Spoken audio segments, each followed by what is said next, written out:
బాబు గారికి దాన్ని ఏమంటారు, ఆత్మబంధువు రాధాకృష్ణ గారు. బాబు గారిని ఏదన్నంటే బాబు గారు పట్టించుకోరు, లోకేష్ గారు పట్టించుకోరు, ఇవన్నీ రాజకీయాల్లో సహజం అనుకుంటారు.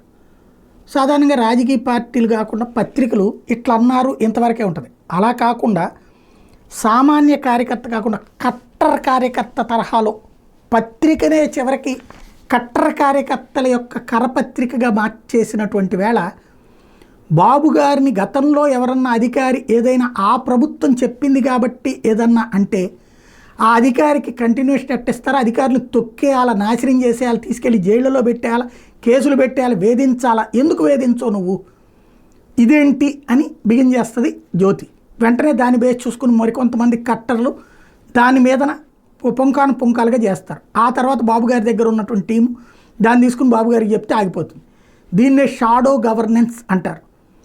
ఒకప్పుడు రాహుల్ గాంధీ, సోనియా గాంధీ కలిసి మన్మోహన్ని నడిపించినట్టుగా దీన్నే బ్యాక్ సీట్ డ్రైవింగ్ అంటారు. ఇప్పుడు అలాగే ఇక్కడ బాబు గారిని నడిపిస్తున్నారు కొన్ని విషయాల్లో మాత్రం.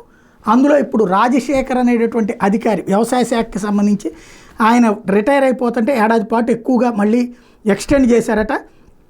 అధికారులు కొరత ఉందని చెప్తూ రాజశేఖర్తో పాటు అదే రోజు రిటైర్ మరో ఐఏఎస్ పోల భాస్కర్ సర్వీస్ కాలం పొడిగించలేదు. జలవనరులు, విద్యుత్, ఆర్థికం లాంటి ప్రత్యేక శాఖలు టెక్నికల్ అంశాలు అర్థం చేసుకోవడం కష్టం అంటూ అందరు అధికారులు ఆ శాఖలు చేయడం లేదు. కానీ వ్యవసాయ శాఖ సాధారణ సబ్జెక్ట్, అట్లాంటి దాంట్లో రాజశేఖర్ కోసం అని చెప్పేసి నువ్వు ఎట్లా ఎక్స్టెండ్ చేస్తావు అని చెప్పేసి జ్యోతి రాసింది. మేబీ ఇవాళ ఆగిపోవచ్చేమో చూడాలి.